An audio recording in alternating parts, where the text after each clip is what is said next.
Hey, Facebook Live. How you doing today? Hope you had a productive and a great day. This is Hewitt Harris, one half of the Restored Couple, and as I always like to say, my wife is the better half in more ways than one. I'd like to thank you for joining us today. My guest here is Mr. Terry Nunnie Green, and he's the founder and executive director of ThinkMakeLive.org. You're also a mentor, high school mentor. Yeah. So you've been doing a little bit of that. Yeah. Well, thanks for joining us today, brother. Appreciate you took the time out of your busy schedule to come spend some time on the couch. Yes, sir. With the Restored Couple. Okay. So, how's your day been so far? My day's been good. Motivational Monday. I call this Motivate Me Mondays. Okay. Yep. Why is that? Because I'm always motivating other people, so I'm finding ways to motivate myself in the process too. Right. Yeah. Cup of coffee help you out with that? Not too much of a cup of coffee. Some water and a workout in the morning, definitely. Oh, okay. Yes. Okay. All right. I like that in you. I like that in you. So, you from Columbus? Tell us where you're from. No, I'm not originally from Columbus. I'm originally from Toledo, Ohio. So I was born November 8th, 1988. Toledo, Ohio, St. Vincent's Hospital. Okay. I'm raised by my great-grandmother. She was born in 1932. Oh. She raised me from 4 months until about the age of about 11, 12 years old when I moved here to Columbus, Ohio with my mother. Okay. Yep. I'm from Toledo, too. Okay, you from the Glass? I'm really from the Glass. Glass City, let me find out. What part of Toledo? Oh. I couldn't tell you what side of town it is. You know where Belmont Avenue is? Where's that? Over by, not far from Junction and Okay, Door. Door Street, yep. Over in that area. Okay. Yeah. Woodland and all of that. Yeah. I know you from the Yeah, Glass that's City. where I'm originally from. Wow. Man. I still have family there. My mother is there now, too. So. Okay, Yeah. I still got family there, too. Shout out to my auntie, baby. Yeah. Uncles, cousins. Yeah. Okay, that's cool. So you got a new exciting position, huh? A new office, too. You want to tell us a little bit about that? Yeah. So I just got a new office here in Columbus, Ohio, through the Urban Entrepreneur Center. Okay. We are located right off of 670. So right off of 670 by Old Leonard, by Fifth Avenue. A nice corporate office space to uplift urban entrepreneurs within the community. Okay. Yeah. And how'd you get that? I mean, so through the connection of my mentor, C. Sonny Martin, who is one of the senior partners in the development of the Urban Entrepreneur Center. oh, okay. Yeah. That's awesome, man. You're doing big things, man. Man, I'm trying to. Hard work, but it's all worth it, my brother. Right. And so what kind of got you started with the empowering and the mentoring and the Think Make Live? Well, so for me, it all started off from overcoming some challenging circumstances myself. So by the age of 15 years old, I was a homeless youth here in Columbus, Ohio. My mother was incarcerated, and I was disconnected from my father at the time. And so 15 years old, I dropped out of school, homeless, trying to navigate life, trying to figure it out. Been on my own since then.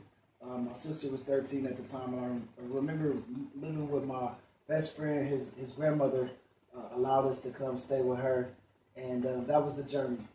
That was the beginning journey for me as a road to where I'm at now. And so in between that process, I watched my best friend lose his life to gun violence, and then watched my grandfather die, and then ended up getting incarcerated, serving 4 years in prison from 2009 to 2013. And so for me, I knew going inside of prison, I wanted to do something different with my life. I didn't want to be dead like my brother, and I didn't want to be back locked up. And so I took a few programs. I ended up getting my GED within 90 days of my incarceration. Within 180 days of my incarceration, I was working on my small business management degree. Wow. So I say my story is I walked inside of prison as what they consider a statistics in society. A young black male with all these negative labels of statistics, whether it be a black male who dropped out of school, a black male who's involved into gang or drug activity, or have a mother that's dealing with issues, or a father that's disconnected from the house. But I walked out of prison breaking statistical barriers. And I say that for myself by providing the opportunity for myself to get educated, with the get my GED, with the Right. getting, enrolled in college. I also walked out with 5 credits from The Ohio State University. The Ohio State Yeah, University. the Inside Out Prison Exchange Program. Shout out to my mentor and professor instructor, Dr. Angela Bryant, who has been teaching inside of Southeastern Correctional Complex for over 10 years. Really? Through that program, yes, she is a true social justice warrior, doing positive work. And so for me, it really started off with overcoming the system and overcoming those challenging circumstances. So I got out of prison 6 months early, went to the halfway house. And then at the halfway house, I was actually exposed to the Youth Build program. Oh, okay. So Youth Build is an international program that helps young people between the ages of 16 to 24 years old get their GED, high school diploma, or in leadership development, professional development skills, and then also on the flip side to help them with construction, building and replenishing homes in low-income communities.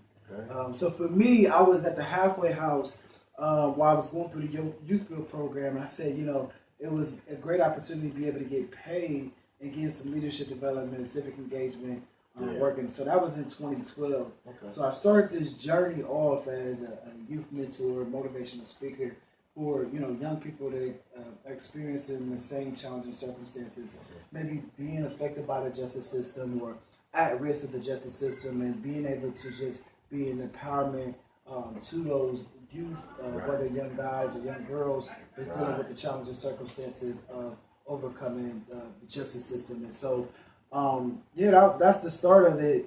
Was 2012 doing that work, but 2015, I actually had an opportunity to provide a presentation for a senior humanities class at Ohio State University.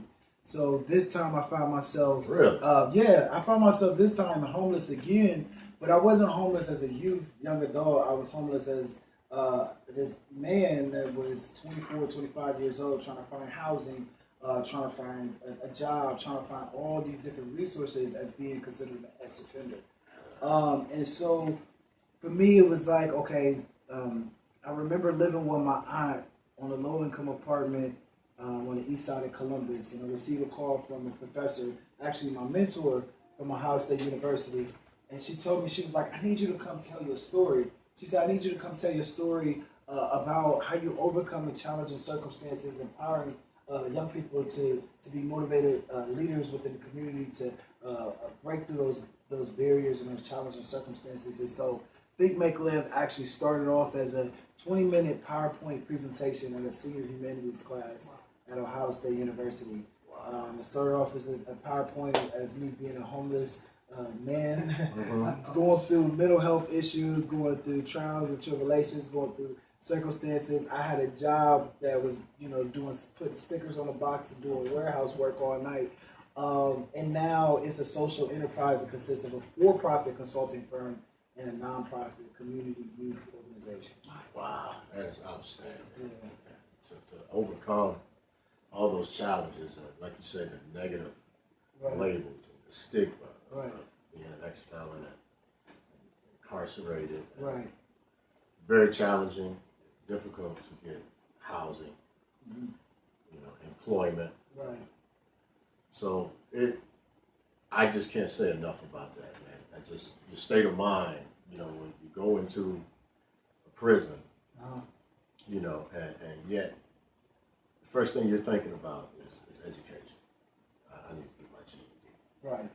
What else can I do to better myself while I'm here? I can Right. sit here and rot, be bitter, and be angry. Yeah. You know what I'm saying? Mm-hmm. So it's your story is just a true testament of having what you have in your heart, first of all. Who you are as a person, your character, and also your state of mind. Even in a negative situation, you were still thinking positive. Right. And that's the story that needs to be told. Right. This is what the young people need to hear. Right. And I think you are a champion for that.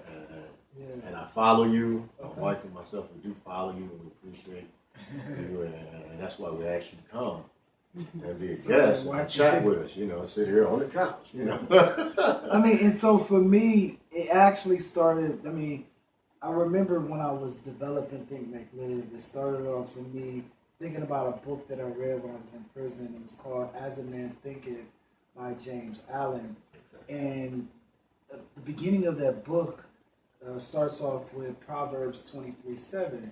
As a man thinketh in his heart, so is he. And so that resonated in my spirit to say, okay, I have to think of change in my thought, whether thinking of overcoming self-awareness, self-doubt to build up self-love, self-courage for myself. And then make, the word make came for me is that how do you apply yourself to be able to, for the change? Right. Once you identify the thought of what change you want to do or what change you want to accomplish or what goal you want to set for yourself, right? Then how do you actually make it happen? Right. How do you actually push through to make it happen with whether overcoming, peer pressure, overcoming your own, self-doubt, or own self-worries, and then live. How do you sustain? Right?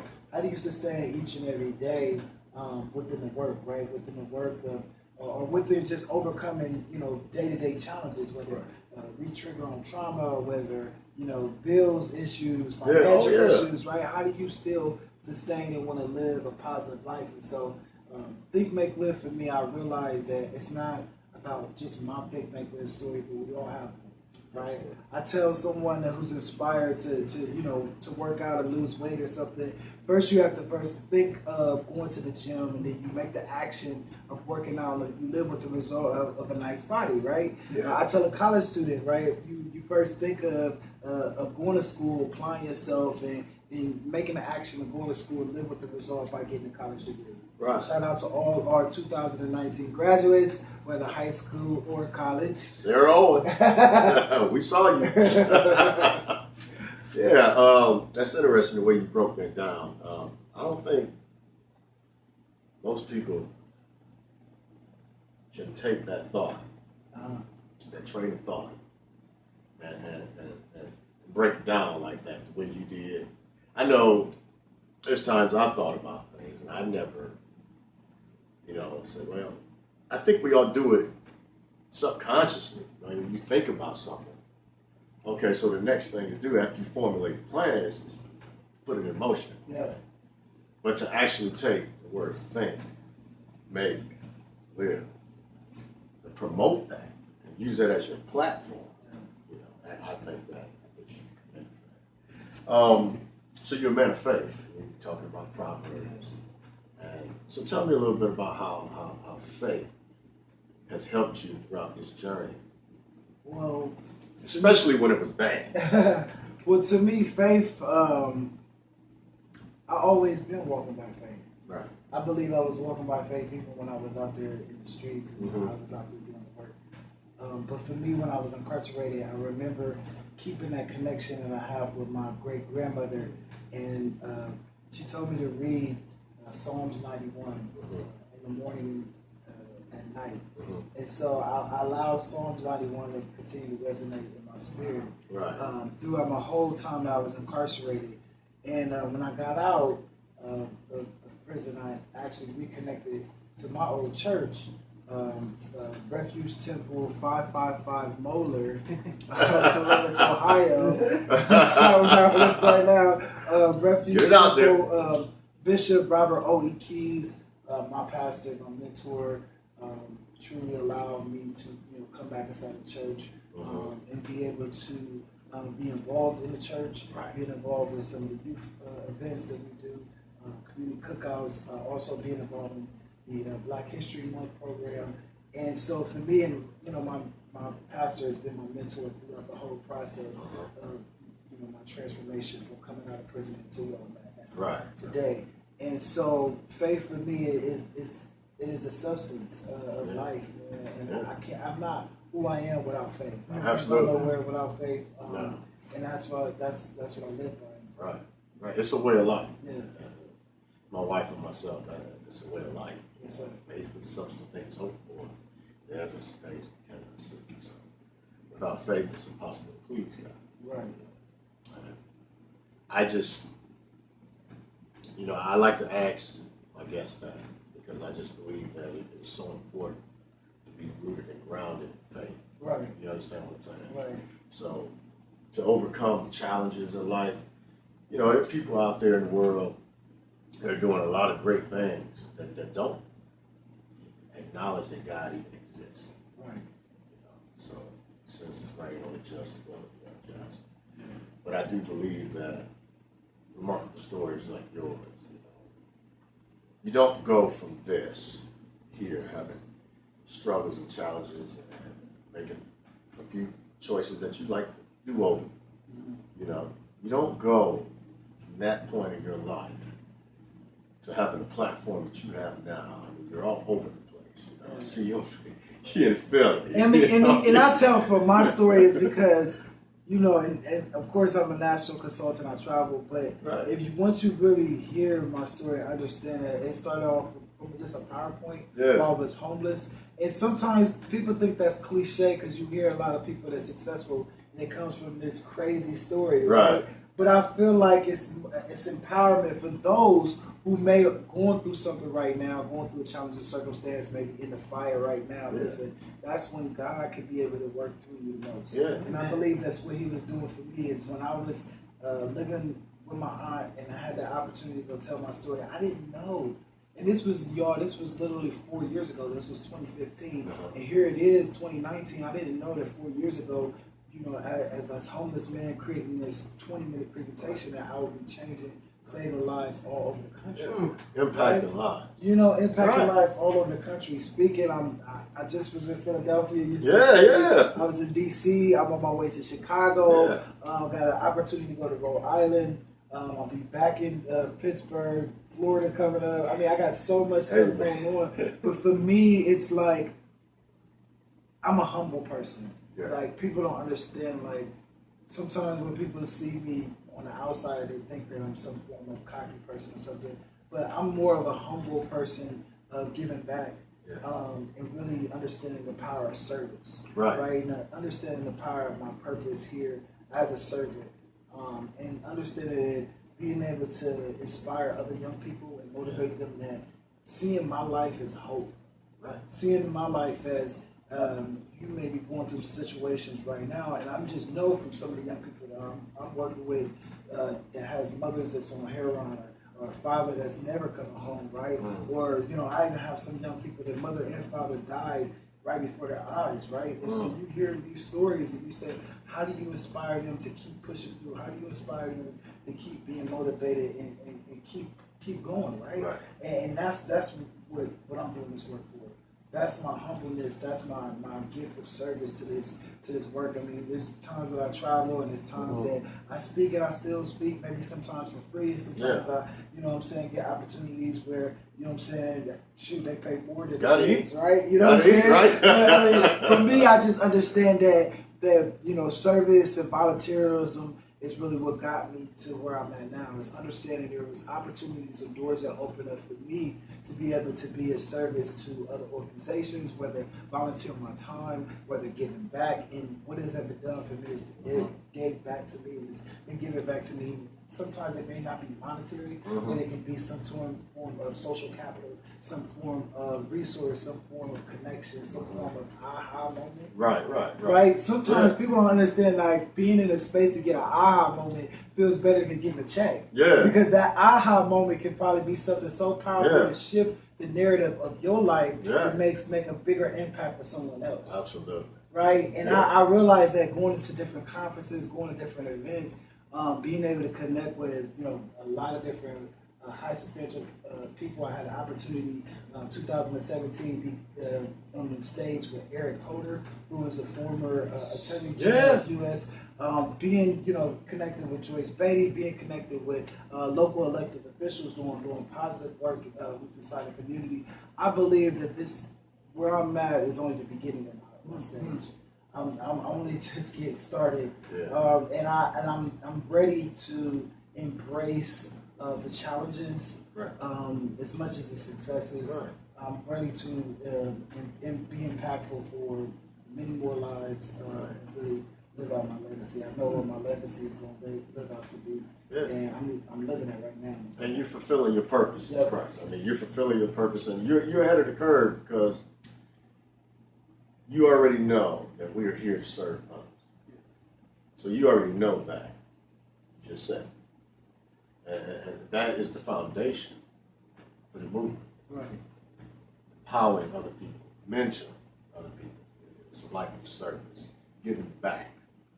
You know, if you understand that, and you just, this is a wild moment for me because it's not often that you run across, you know, I'm 48 years old. Okay. I know you're a lot younger than I am. But to see somebody your age, you know, transitioning, you know, from prison, and it's happening so fast. God is moving so fast. Doors are opening. You know, things you're doing, you know, it's happening so fast. You typically, you don't see that often, especially in young black males. It is what it is. Yeah, right. It is what it is. I mean, we know that to be Right. true. And that's one of the reasons why you're doing what you're doing. You talked about, you know, you've been traveling, you're doing a lot of stuff. So do you have any events coming up that you'd like to promote, you want to tell everybody about? Yeah, so I got an event coming up with my Columbus Community Action Team. We are a youth-led coalition of Opportunity Youth and former Opportunity Youth here in Columbus, Ohio. And we have an event coming up May the 29th, and it will be at Youth Build Columbus at 1183 Exodus Avenue, Columbus, Ohio 43201. We have a special empowerment presentation about mental wellness and self-empowerment from NAMI, Ohio. And also we have a special empowerment speech from Courtney Alexander from Project Ugly. You gotta love yourself.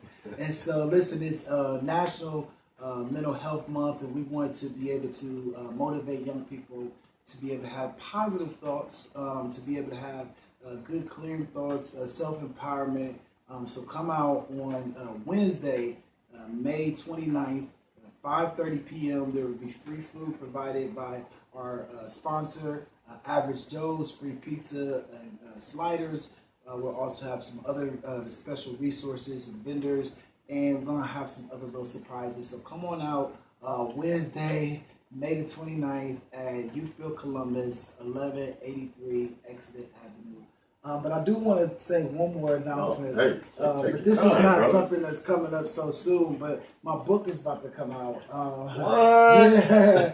So I'm in the process of finishing up my book, and my book is entitled Breaking Statistics. Breaking Statistics. So yeah, my book is called Breaking Statistics, and it is about Congratulations. it's about a little bit of glimpse of my life and how statistics try to shift the narrative of how the outcome of my life is going to be, but how I'm breaking those statistics. Right. But then it's going to talk about empowerment for other young people, how they can be able to break generational cycles. That's awesome. That's awesome. How long you been working on? 2 years. 2 years. So, yeah, I've been working on this book for a while, and it's been a lot of work. And I'm gonna be doing the cover and all that stuff. Really?